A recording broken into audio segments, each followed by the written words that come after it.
Hello, everyone, and welcome to episode 28 of This Week is Live. I'm your host, Raymond Flotat of MXDWN.com. That's Mixdown. So glad to see you well. Thanks so much for joining us. This has been kind of a whirlwind week for me since literally the last second I got off the air.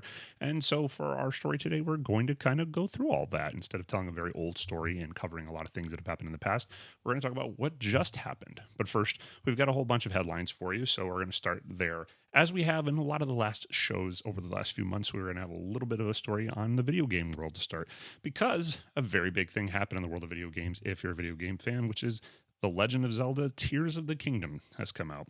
Now, you probably have heard of Legend of Zelda even if you're not much of a gamer, but in the world of video games, Legend of Zelda is almost as big of a franchise as it gets. I mean, it's pretty ravenous in terms of a fan base. And of course, they've been around for a long time. Nintendo has making games and sequels within this world as far as things that people are really, really excited about. So this one, which features a lot of stuff about, flying, sailing, soaring, essentially sailing above the clouds. This one is a pretty bona fide hit. Now, we've talked to you in the past about how games that were exclusives for Sony's PlayStation platform did very well, such as Horizon Forbidden West doing 8.4 million copies in its first few months, and then the sequel God of War Ragnarok doing 11 million copies in its first 4 months. Well, Nintendo very proudly reported over the last couple of days that in the first 3 days that this game has come out worldwide, to be clear, very important fact there, 10 million copies of this game have been sold, 4 million of which in just what we call the Americas, the North America and South American territories. So massive, massive success because, of course, Legend of Zelda is always and will ever be a Nintendo exclusive item. Now, elsewhere in the world of television, for you Marvel fans out there, Loki, the season 2, has been announced to come out October 6th.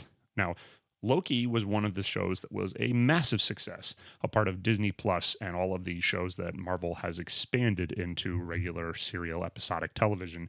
And some of them were great.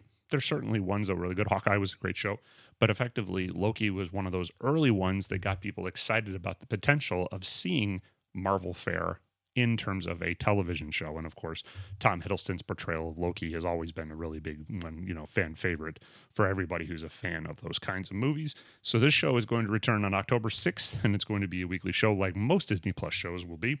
And of course, it features the return of Tom Hiddleston, Owen Wilson as his kind of friend, Mobius, Gugu Mbatha-Raw as Ravonna Renslayer, Jonathan Majors playing some permutation of Kang the Conqueror, as was seen in Ant-Man and the Wasp: Quantumania and the first season of Loki, and then Sophia Di Martino, who played Sylvie, which, if you haven't seen the first series of Loki, the first season, you should absolutely watch it. It was really good. It was really fun, and who Sylvie is, as Sophia Di Martino plays her, is something very important to it.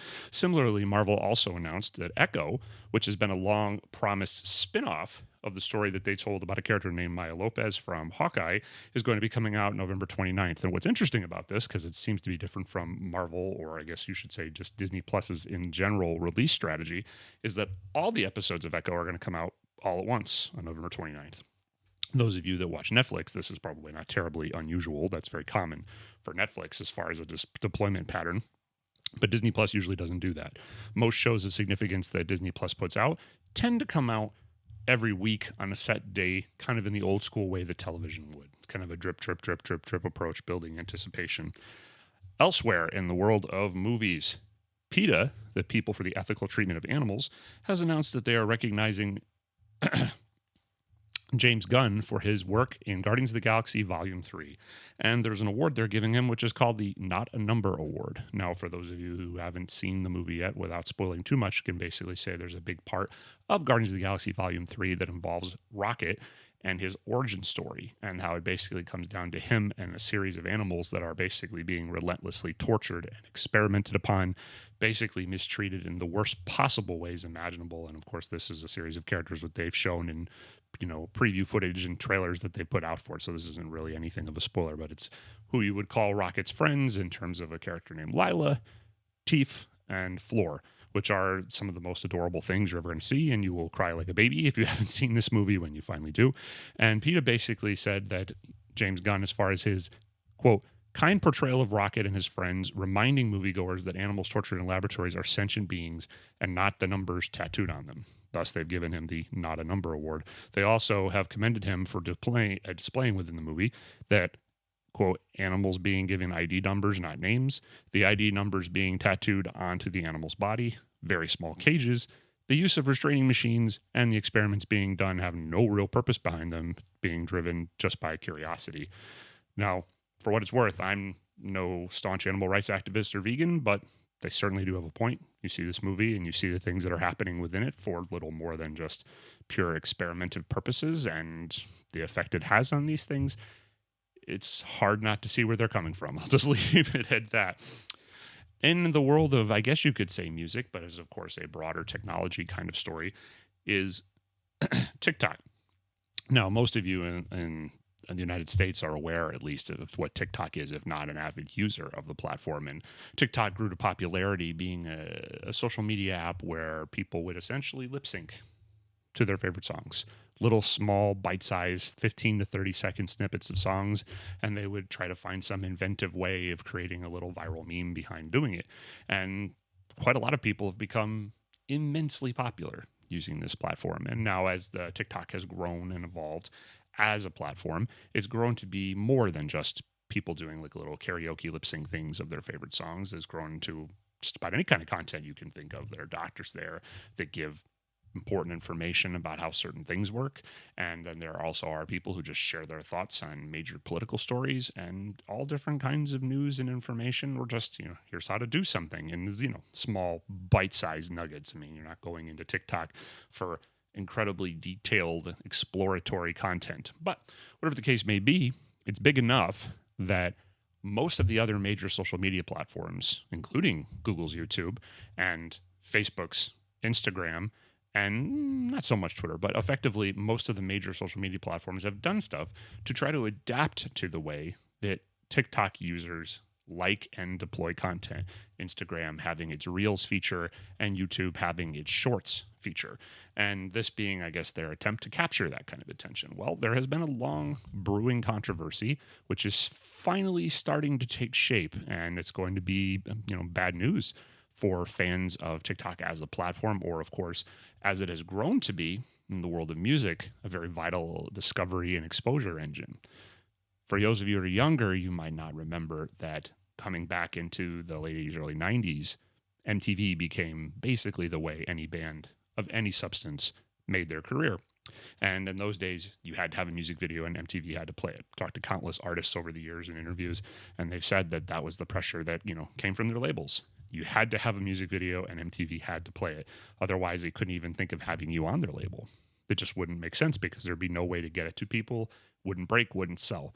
Now, we've come to a point, and there's been a lot of complaints, especially issued by certain mainstream artists, essentially claiming that they were receiving pressure from their record label, essentially indicating they had to have something that would go viral on TikTok, and that they were really desperate to make sure that their artists would have something go viral on TikTok. So it's become its own kind of, I guess it depends on what corner of music you work from, but it has its own little stranglehold in terms of the discovery and exposure practice of what bands and artists are. And then, of course, more and more artists starting to be on TikTok and release their own music there or do little snippets of their own songs there. Anyways, what has basically come up, and this started actually when Donald Trump was still president, is there's a major concern in terms of privacy and data within this platform. Now, what it comes down to is that TikTok is owned by a company called ByteDance. ByteDance is a China-centered company. China and companies that are within China have to operate within different laws and rules than we would ever expect here in America, because in China, things are different. It isn't a country marked by a notion of complete freedom of speech and freedom of expression. The internet is a heavily censored thing. There are certain things that you cannot say or do, and otherwise you'll get in massive trouble, or all different kinds of things. And that perhaps is quite as bad as, say, some of the things that are going on in Russia in terms of talking about the war in Ukraine. But it's just kind of a known thing that you can't say and do anything. Now, there's also known that there are certain nebulous laws that if you're an internet company in China, the government basically can get a back door into your data anytime they want. That's something that obviously doesn't really happen here unless there's some kind of crime being committed in the United States. So going as far back as, now 2, 3, 4 years ago when Donald Trump was president of this country, there was concerns coming from Congress at that point, but also Trump. And then, of course, now with Biden, Joseph Biden being our president, same thing there. And in Congress there, basically with, is China able to basically access hundreds of millions of users' private data and information? Now, some of the reason this first was brought up, and there's, of course, very stupid political motivations behind some of this stuff that we're totally not going to wade into here.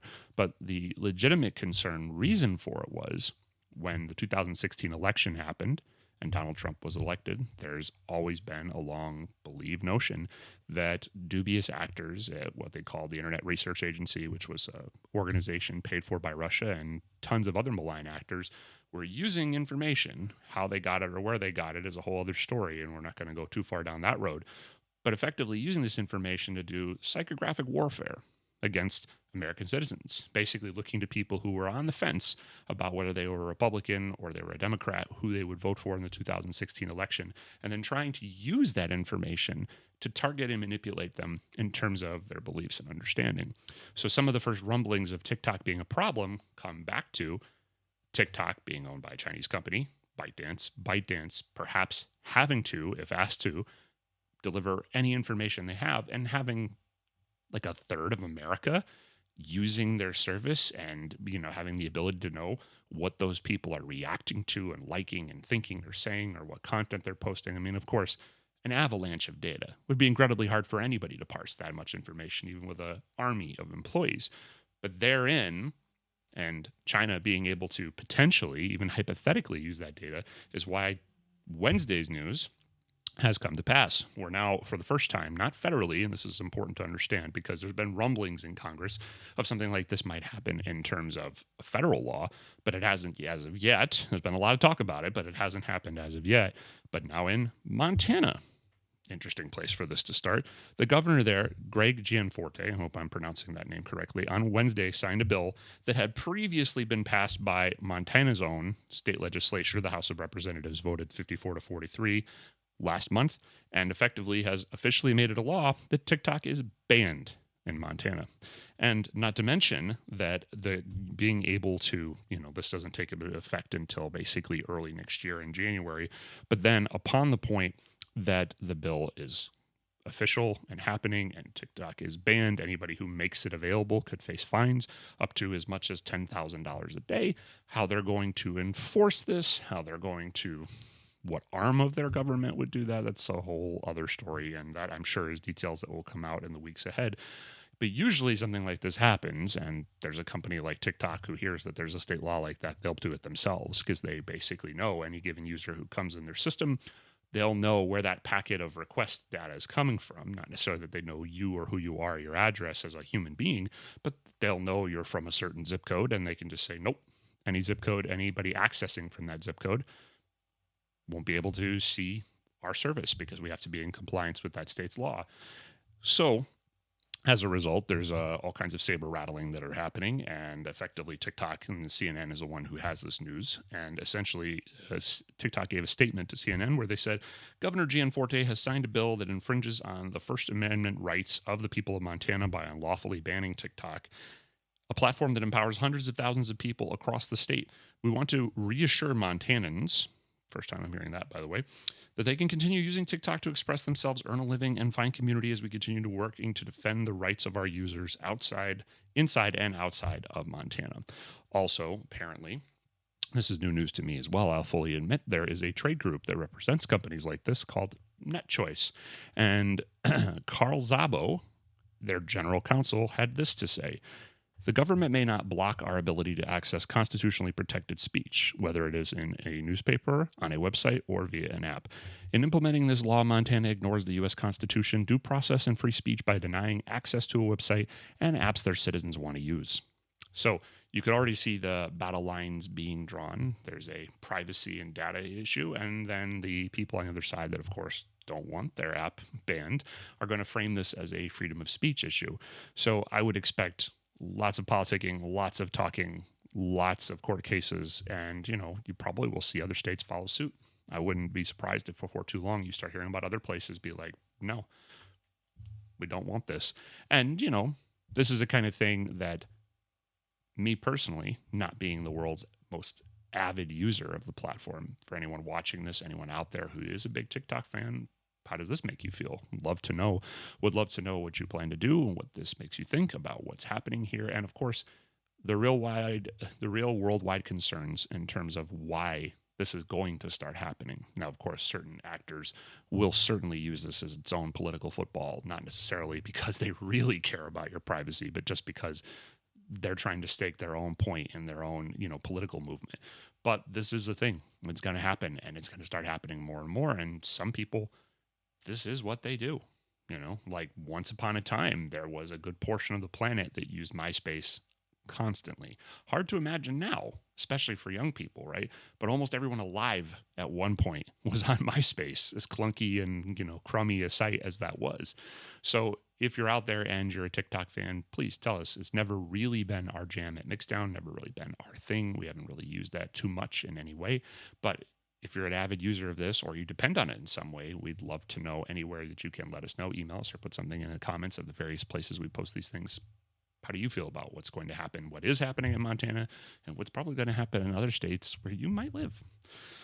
Then, lastly, as a fun piece of news, there's full swing of the festival season. Festivals are starting to happen, and by now there's not usually too many that get announced. Austin City Limits was announced a couple weeks ago, but one of the later ones in the festival season, usually happening in the fall, was announced, which is Riot Fest. Riot Fest happens in Chicago, and Riot Fest tends to be a little bit more punk centric. It's not necessarily purely punk in a like a purist kind of way. There's tons of adjacent things and things that aren't necessarily exactly punk rock, but it's always a really interesting and kind of fun festival in terms of what they curate and what they choose. Sometimes really great bands do their whole albums in its entirety. This is one of those kinds of festivals. It's a really neat kind of thing. And this year, the first night is headlined by Foo Fighters and Turnstile. Interesting to note because Turnstile is having something of a meteoric rise in popularity as a new formulation of hardcore, which is a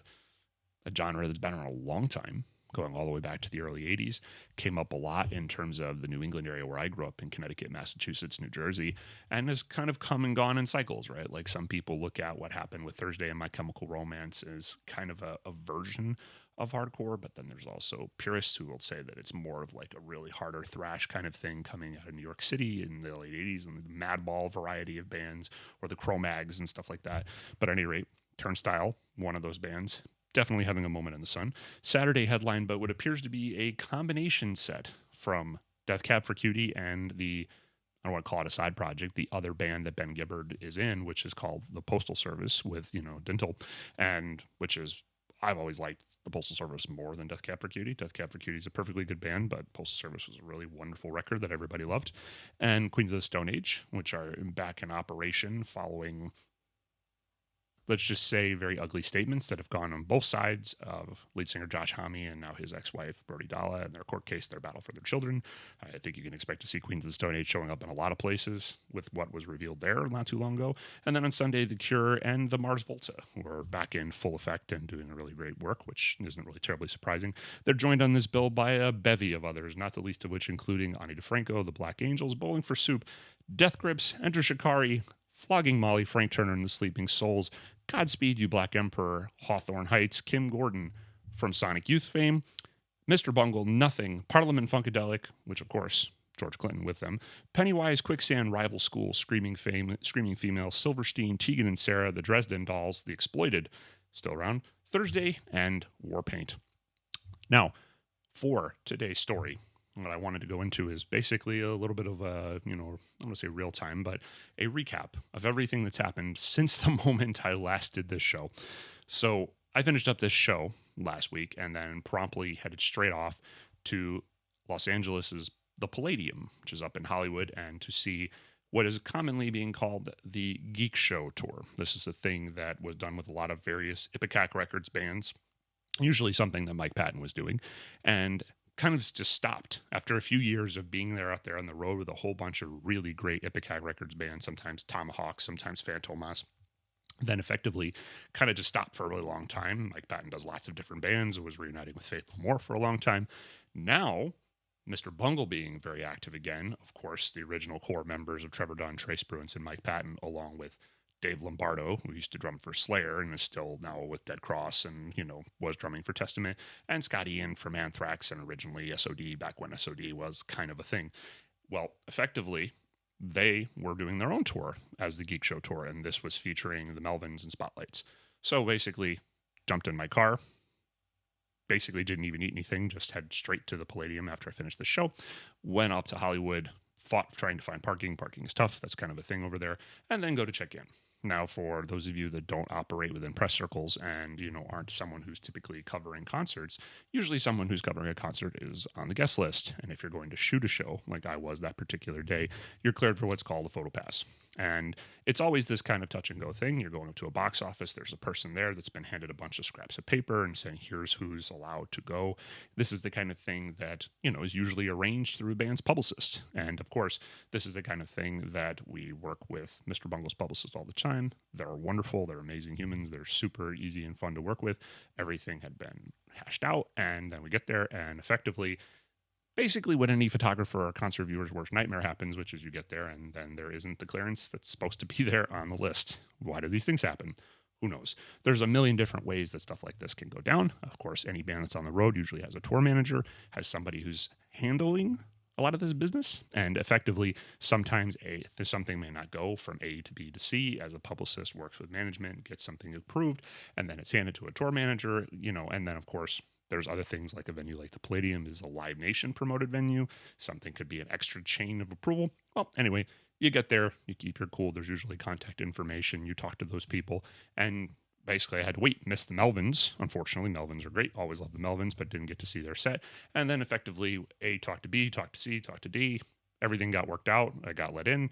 I shot Mr. Bungle. And Mr. Bungle was everything you would expect them to be. I mean, ferocious, amazing, technically kind of perfect, and a little irreverent and a little silly. And essentially you can see in my coverage and what we're doing, there is an immense chemistry behind what they're doing. They're still, as of their reunion from 4 years ago, when just before the pandemic happened, they're still basically centered on what was the very first thing Mr. Bungle ever released, which most people didn't ever really hear, which was their death metal album, The Raging Wrath of the Easter Bunny.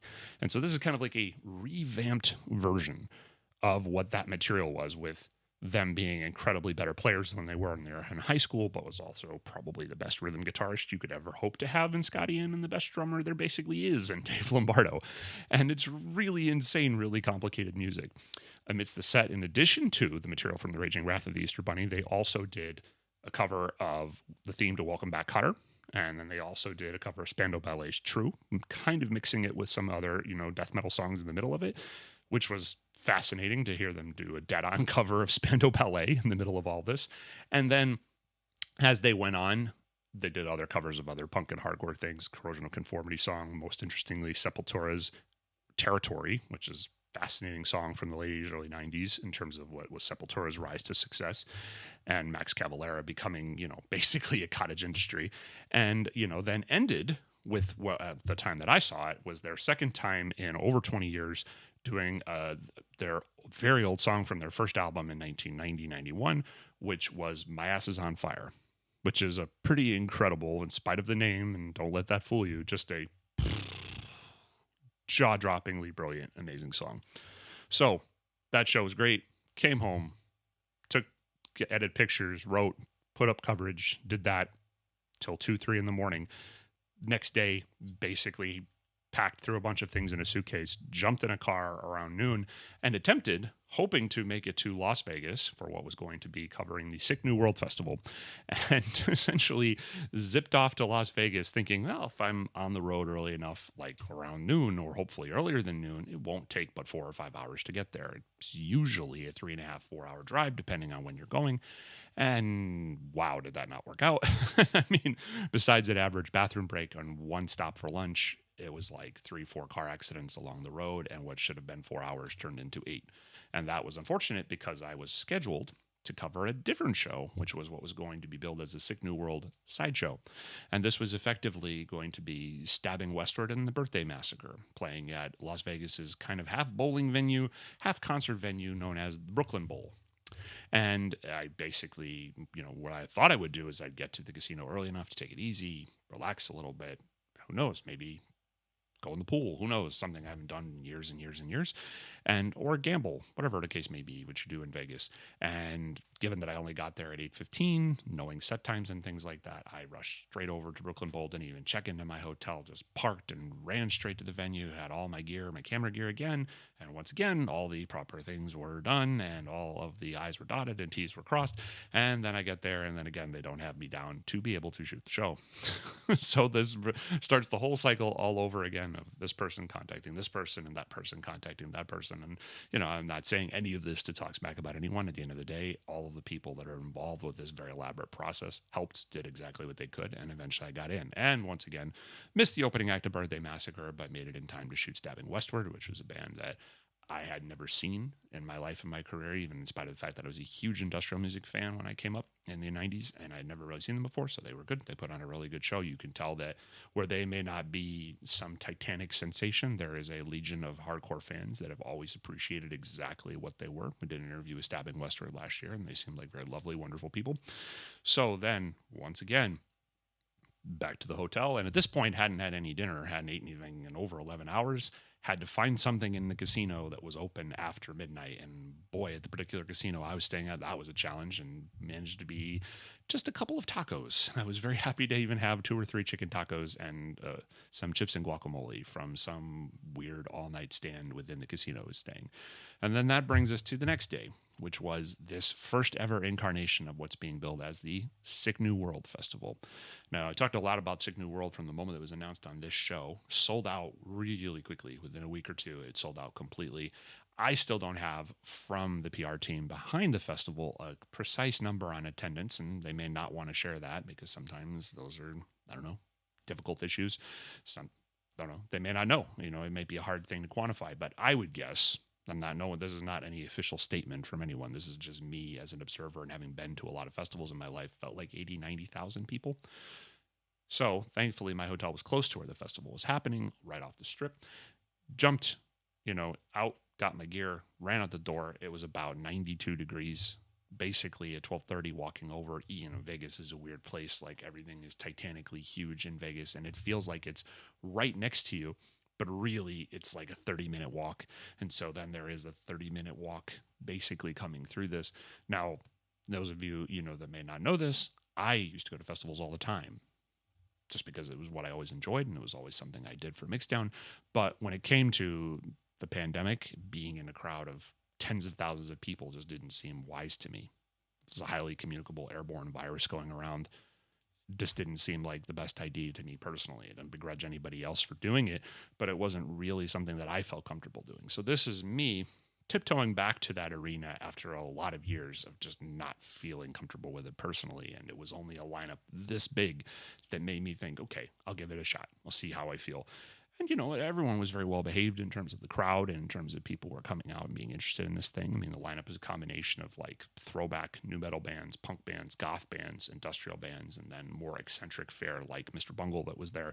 And, this was handled, as I learned as I was there, much in the same way that it was become now another breakout success, just like this festival. This is another sellout, which was called the When We Were Young Festival, which is a throwback festival to the early 2000s kind of pop punk explosion. You heard me mention My Chemical Romance and Thursday a minute ago, but then, you can put into things like that Yellow Card and Paramore and other bands from that era, the Blink-182s of the world, that kind of scene, if you will.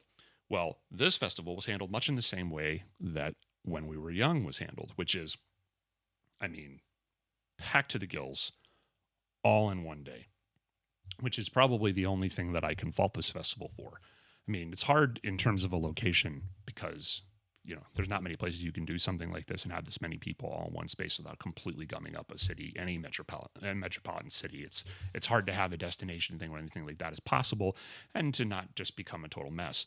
But Vegas is one of those places, and of course, Vegas is in the middle of the desert. It gets really hot, but it totally sucks to be out in the middle of that sun for 6-7 hours. I mean, if you're going to go through the trouble, imagine you're an average fan, you're paying $300-$400 a ticket for something like this. You want to see as many bands as you can. That's why you pay for something like that, because that becomes the value proposition, right? You're seeing a ton of stuff you love all in one day, not just the headliner. There are other ways you could see headliners, even the headliner of this festival, System of a Down.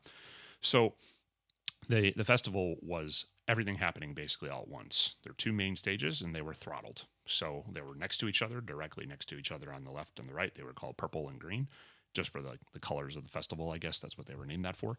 And then essentially, as the bands were going, so someone would be playing on purple, they'd finish, and then within 2 minutes, like maybe no more than 2 minutes, as purple ended, someone on green would start performing. And it went that way on the two main stages all day long, all the way through the end of System of a Down set at about midnight. Then there were two side stages, which were called the Six stage and the Spiral stage. And both of those stages were running at the same time, but just to make matters even crazier, they each were built as a rotating carousel of a stage. So when you had a band playing on, say, the Six stage, for example, and the band was playing and then they'd finish, the stage would literally rotate 180 degrees, and then the other band's gear was there, and then within 60 seconds they would come out on stage and play. Now, if you've been to other festivals or other concerts, there's always a changeover. Gear has to be cycled out. Most major bands don't play with the same backline. It's not like a small local hometown punk rock show or a frantic show at South by Southwest. Usually bands have their own gear, their own mics, their own guitars, their own amps. It's this whole really complicated thing to deal with. But what this basically allowed the festival to do, and when we are young, as I am told, is that while one band's playing, behind them the other band's gear is being set up and connected, and then basically once band A in front finishes, stage rotates, band B can get going. So like when the Melvins played on this stage, for example, at Sick New World, the second the stage started turning, they were already playing their guitars and their bass and hitting the drums, because they're completely comfortable in the pocket noise and jamming it out till they have everything dialed in sonically. So there was no breaks in anything. So imagine running from stage to stage to stage to stage to stage to stage to stage for 11 hours straight. And most of that in the Las Vegas, 94 some odd degree sun. Was nuts. And I mean, it's one thing if you're a fan and you're drinking beer and you're doing this and you're having a good time and you're hiding from the sun. When you're there as a photographer, when you're there as a writer, you have this impetus to catch as many things as you can. You have coverage to do. You have to make the most of it, especially at a festival like this where there's a ton of bands, like say someone like KMFDM doesn't play that often. There's bands like Skinny Puppy that don't play that often. And, even more kind of titanic things out there where you have something like Cradle of Filth playing at 11 o'clock at night, or in the world of, the goth arena, Sisters of Mercy. A lot of people wanted to go to this festival just for Sisters of Mercy, and then maybe did or didn't for whatever amount of reasons. So imagine if you're there, one thing as a person, baking off in the sun amidst a crowd of who knows what, 75,000 plus people. So other if you're lugging around camera gear and then you're running from stage to stage, trying to take as many pictures as you can with very little in terms of time for breaks. I mean, usually you have a festival and there's like overlap, there's downtime, there's time where you can just sit around and wait for the next time to do things. And some photographers, when they go to cover these things, when they go to these events, they effectively, they go to shoot the band and then they go and they don't listen to anything. That's fine. If that's what you're there for and you're just like taking pictures and you're not really terribly interested in the music, that's fine. I probably wouldn't do that myself, even if I was just taking pictures. But when I go to do something like this, I'm usually doing both.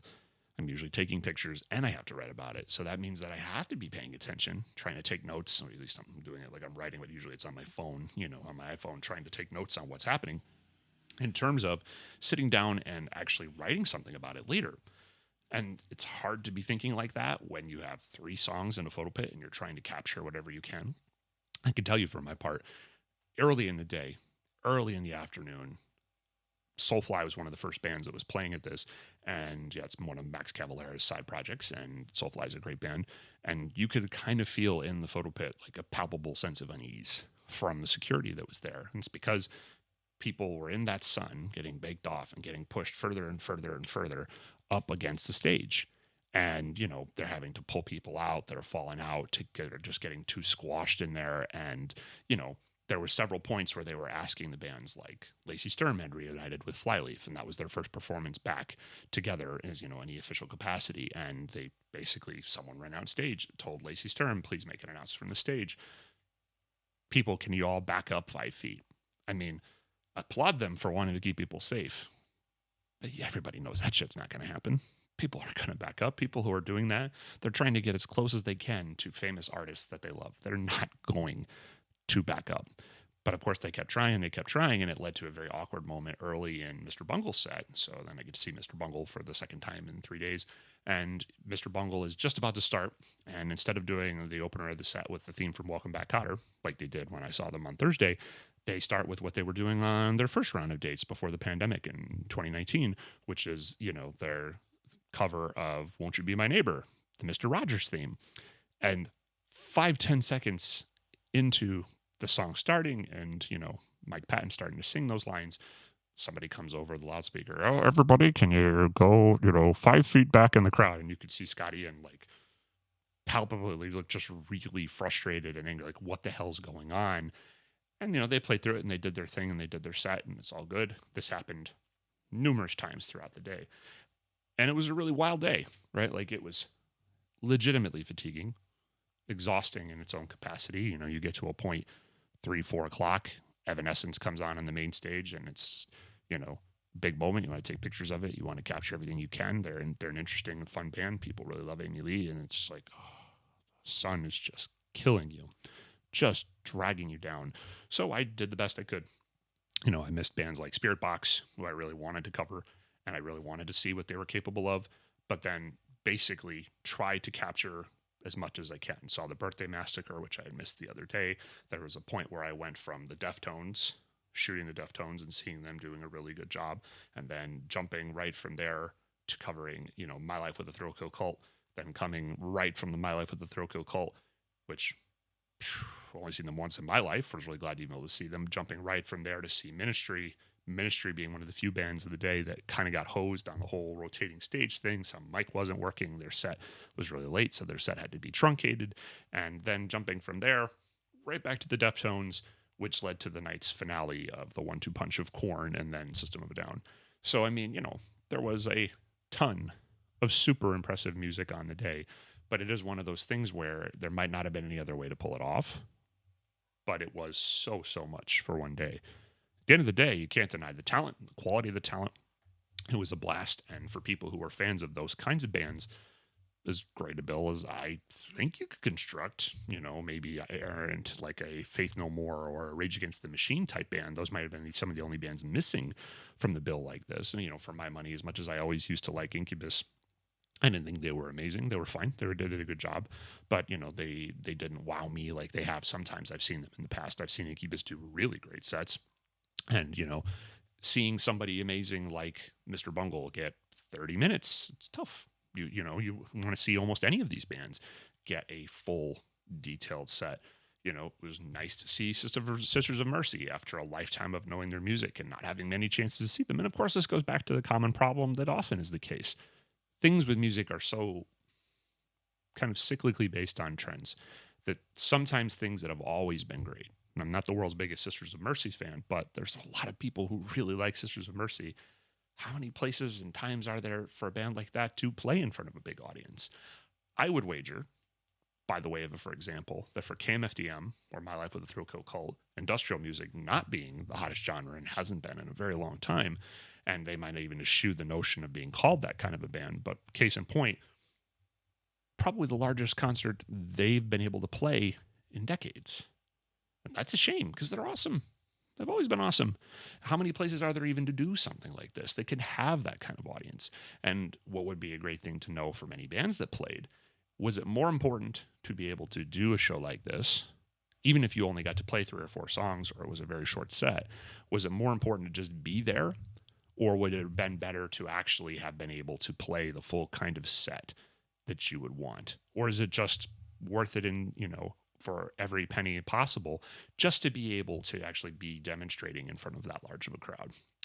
Now, as the day came to a close, and thankfully the sun went away, and then it got more hospitable, less, just painfully difficult being in the sun and trying to lug around gear and do other things like that, then effectively the headliners came, and that was Korn and System of a Down. And, I've seen Korn a lot in my life, going all the way back to 1996. And, I've known them to be a phenomenal band live. Not everybody really likes what Korn does, and that's fine. Not for everybody. There's a certain chugga chugga chugga to it, and there's a lot of anger and screaming, but there is a whole hell of a lot of people that really love what Korn does, and for good reason. And it's one of those things where you can see they are very good at coming up with inventive ideas within their pocket of sound and what they do and their kind of stylistic approach and the way they do things, but they play with skill and ferocity. And I mean, it was killer. I have to admit, all these years, and I haven't liked every Korn album in the last 20 years. It's a great set. Totally, obviously deserving their stature, their name recognition, everything there is. And then System of a Down headlined after that. And this, for me, was pretty powerful. It goes back to a lot of what I discussed in the story at the end of last week's episode, which, they played for 2 hours. The only band that got to play that long at the festival. And this kind of reminded me of when Radiohead headlined Coachella all the way back in 2003, where it was like they were just starting to explode, just starting to get to the point where they could be a headliner and their name had gotten that strong where they should be. And then this, playing some of their first ever like 2 hour long sets, headlining a festival. And that's very much what this felt like. Not that System of a Down hasn't headlined tons of things before, but this felt like the well-worn champion coming into their throne. And they played 31 songs over 2 hours. And it was just stupefying. Absolutely stupefying. I mean, always liked everything they did. Haven't really released anything since Mesmerize and Hypnotize came out in 2005. And then, of course, a lot of reporting all throughout the years. Sometimes they were broken up, sometimes they were back together.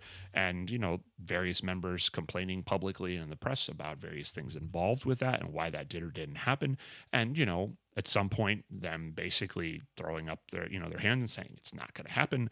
And I think Serj Tankian even one point indicated that he had created a few songs that he thought were a fit for what System of a Down's model was, and then they just couldn't work it out.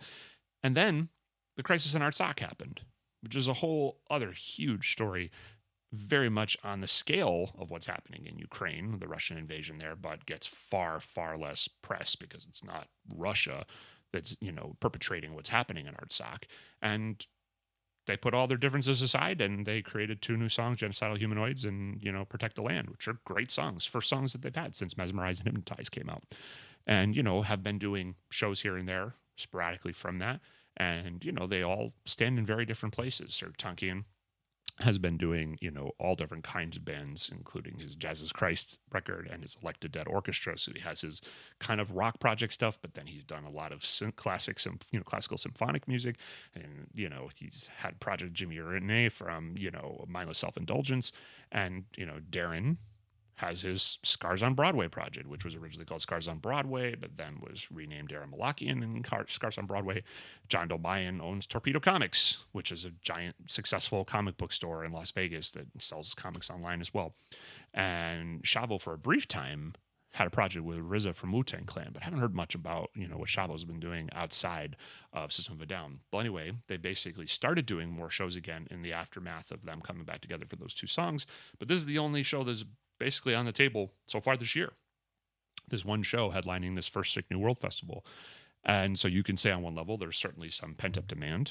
And this is also one of the first times that members of the press has had a chance to cover them. There's long been a thing where the band and their management haven't really terribly been interested in that. They, as they kind of started to do shows again 5-6 years ago, wasn't really a thing, being a member of the press and trying to get credentialed to cover that, and to be a part of that experience. So this is one of the first times that reporters like me get a chance to go and see that.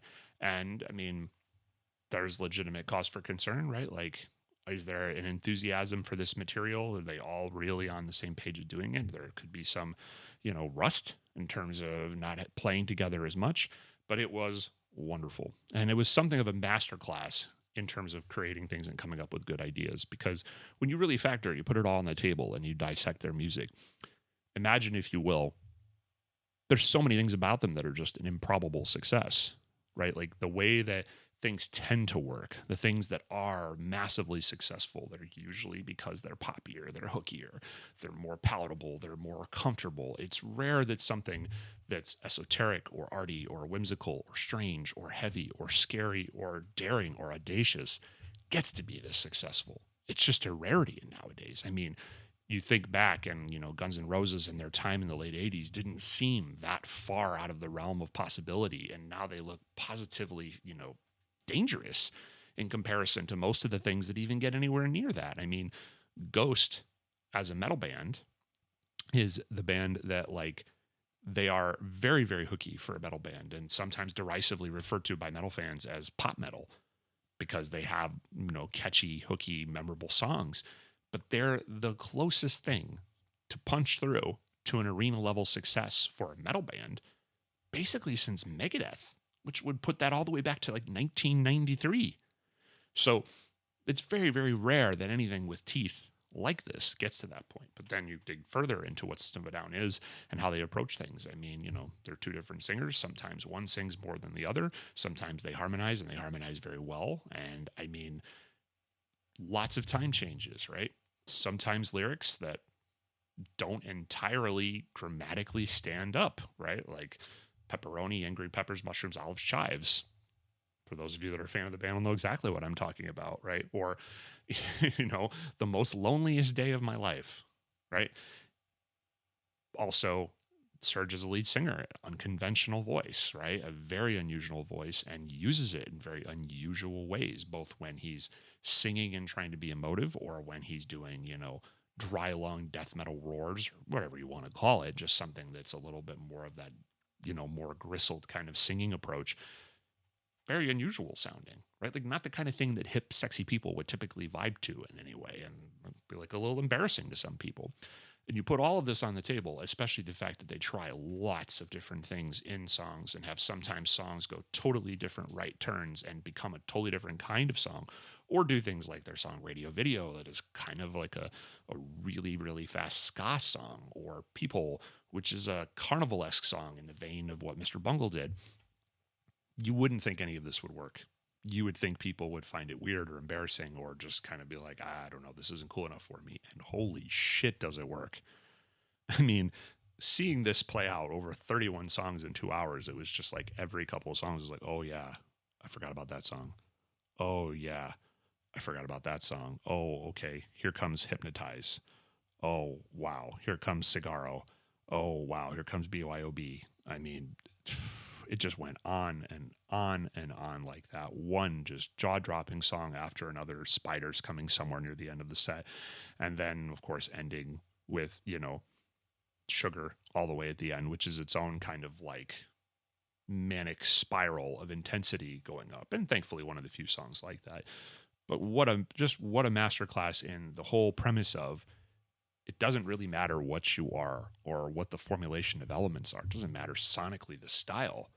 What matters are the songs. When it comes to music, it's entirely a basis of, are the songs great?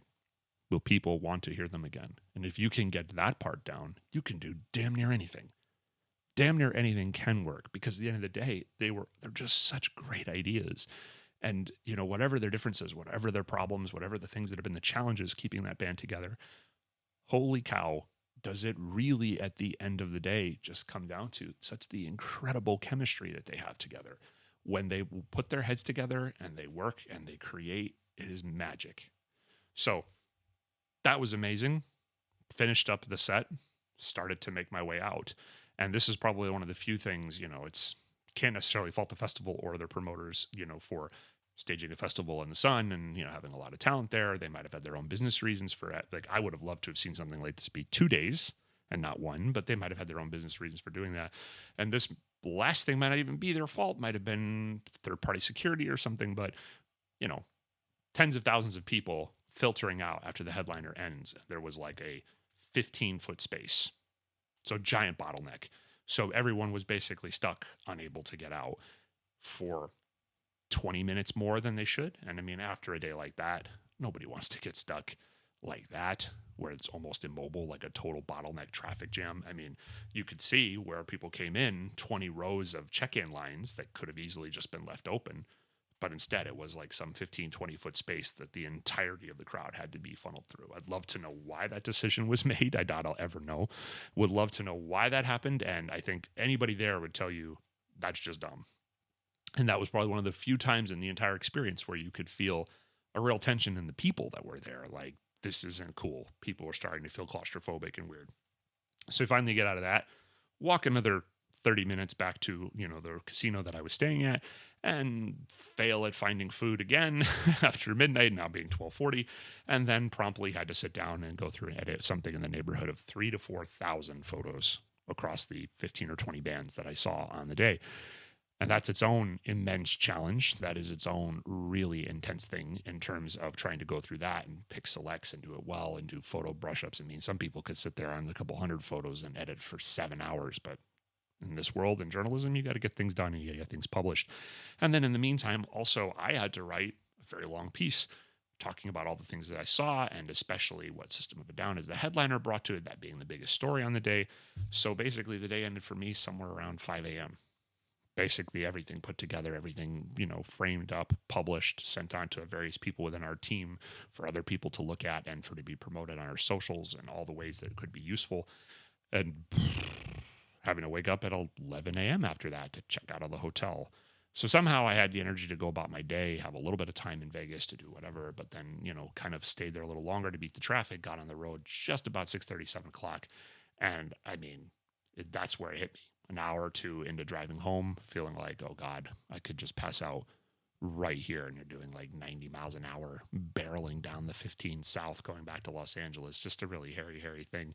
Felt like crap for easily the last 3 days straight. And it was only yesterday that I started to feel the littlest bit better. Every piece of my body, where my camera bag sat on my shoulder, or in terms of here on my other shoulder, in terms of, basically picking it up and using it. My feet, my legs, everything. I mean, as a 42-year-old man, I say it's not as easy as when you're 21 to go and do something like this. It's a really grueling exercise. And then, Monday morning, right into meetings and stuff that's going on. And then, just having enough time to recover, and then effectively had the pleasure of being invited by Sony Music to an event to celebrate the 10-year anniversary of Daft Punk's now masterpiece record, Random Access Memories. Probably one of the last times that a really deserving record won Album of the Year at the Grammys. Probably one of the few times in the last 30 years that, along with Oh Brother, Where Art Thou and Speakerboxxx, The Love Below by Outkast, where a deserving candidate won Album of the Year at the Grammys, but also, just a juggernaut success behind Get Lucky and You Lose Yourself to Dance and Instant Crush featuring Julian Casablancas of The Strokes.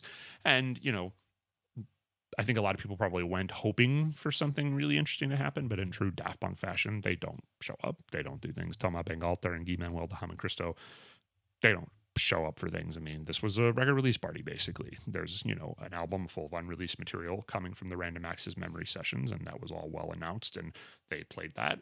There was little activations, there were, hors d'oeuvres, and then free drinks, and, ultimately some kind of really, souped up car that was built with like 360-degree audio, and then a separate 360-degree audio listening experiences. You could sit and hear the album in incredible, full surround sound all around you.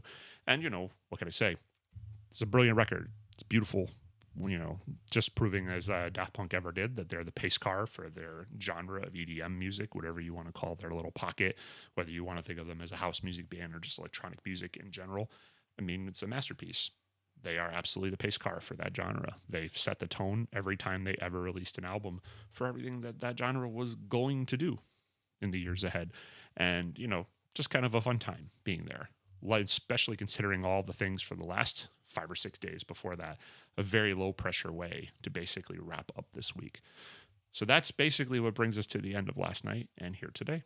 So we're going to end there on that note. We've certainly been talking for quite a while here, and I wanted to thank you again for joining me here at the show or engaging with this content anywhere that you see it, whether you watch it when we post this on YouTube the week after, or if you're basically watching this live on Twitch, as we do every week at roughly around 5:30 p.m. Pacific time.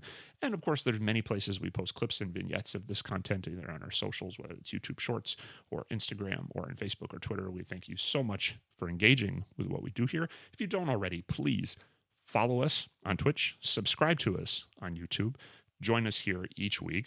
I do have the way of a little announcement before we end here today, in that some of the members of Mixdown and I filmed something that's going to be released on at least our YouTube page. We might find a way to bring this up through a live broadcast on Twitch, but effectively, there is a release that came out recently from the turntablist extraordinaire Kid Koala, and it's called Creatures of the Late Afternoon. And what's pretty wonderful about the vinyl release of this record is that it actually doubles as a board game. And it's pretty beautiful and it's pretty colorful and silly. And it does involve mechanics of the record. There are like hidden tracks behind the lock groove, and you can, of course, play the record while you play the game. And me and several members of our, Mixdown team basically filmed playing the game. We had a good time. We had a lot of jokes, and we listened to the record and we played the game. And we're going to have a nice package for you, and hopefully, fingers crossed, we're going to have that up within the next week for you to see. It was a really great time, and it will be the first of many, many different things to come within this platform, in this arena.